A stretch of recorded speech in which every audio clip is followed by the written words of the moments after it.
জীবনের প্রয়োজনে আমরা প্রতিনিয়ত রাস্তা বা পথ পাড়ি দিয়ে এক জায়গা থেকে অন্য জায়গায় যাই। আর জীবদ্দশায় আমাদের সবারই মনে একবার না একবার এই প্রশ্নটা এসেছে যে পথের কি কোনো শেষ আছে? পৃথিবীর শেষ রাস্তা কোথায়? শেষ রাস্তা কি আকাশের সাথে মিলে গেছে? দেখতে কেমন সেটা? সেখানে কি যাওয়া সম্ভব? এইসব প্রশ্নের উত্তর দিতেই তৈরি করেছি ছায়াজালের আরও একটি নতুন ভিডিও। হ্যাঁ, পৃথিবীর শেষ রাস্তা আছে, আর চাইলে সেখানে যাওয়াও সম্ভব। অপরূপ সৌন্দর্যের দেশ নরওয়ে, এখানেই রয়েছে পৃথিবীর শেষ রাস্তা, যাকে বলা হয় the last road of the world. এই রাস্তা ধরেই উত্তর মেরুর সব থেকে কাছাকাছি যাওয়া যায়। তবে এই রাস্তাটির প্রাতিষ্ঠানিক নাম হলো E69 হাইওয়ে। এই রাস্তা ধরে আপনি যতই আগাবেন মনে হতে থাকবে পৃথিবী বুঝি এখানে শেষ হয়ে গেল, সামনে আর একটু আগানো যাবে না। উত্তর মেরুর গা ঘেঁষে চলে যাওয়া পথটি উত্তর ইউরোপের নর্থ কেপকে সংযুক্ত করেছে নরওয়ের সঙ্গে। এই রাস্তাটা যেখানে শেষ হয়েছে তারপর আর কিছু নজরে আসবে না। এরপর রয়েছে শুধুই সমুদ্র, হিমবাহ এবং তুষার।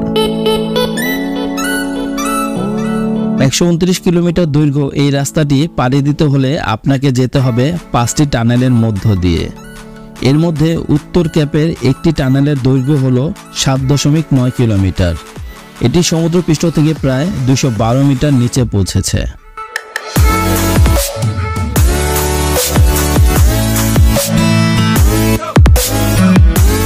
তবে আপনি চাইলেই এই রাস্তা দিয়ে একা বা গাড়ি চালিয়ে যেতে পারবেন না, কারণ এই রাস্তাটির কিছু জায়গায় একা বা গাড়ি নিয়ে যাওয়া নিষিদ্ধ। আর এর মূল কারণ হলো সেখানকার আবহাওয়া। এই রাস্তা দিয়ে যাওয়ার জন্য কিছু নিয়ম কানুন রয়েছে, তা পূরণ করলেই আপনি এই রাস্তায় যেতে পারবেন। এখানকার বিস্তীর্ণ এলাকায় শুধু বরফে ঢাকা, সর্বত্র বরফের মোটা চাদর বিছানো রয়েছে। এখানে সবসময় প্রচণ্ড লেভেলে বাতাস বইতে থাকে, যা প্রচণ্ড রকমের ঠান্ডা। এখানকার আবহাওয়া একেবারেই অনিশ্চিত। গ্রীষ্মকালেও এখানে তুষারপাত হয়, আর শীতকালে বরফের জন্য রাস্তা বন্ধ হয়ে যায়। এখানে দিন ও রাতের আবহাওয়া সম্পূর্ণ ভিন্ন। উত্তর মেরুর কারণে এখানে শীতকালে 6 মাস অন্ধকার থাকে, গ্রীষ্মকালে 6 মাস টানা সূর্য দেখা যায়।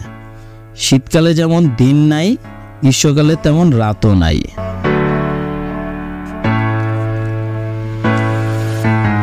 আশ্চর্যের বিষয় হলো এত কষ্টের পরও এখানে অনেক মানুষ বসবাস করে। শীতকালে এখানে তাপমাত্রা -43 ডিগ্রি, আর গ্রীষ্মে তা 0 ডিগ্রিতে পৌঁছায়। ভ্রমণ পিপাসুদের সুবিধার্থে এখন এই জায়গায় বেশ কয়েকটি হোটেল ও রেস্টুরেন্ট তৈরি হয়েছে।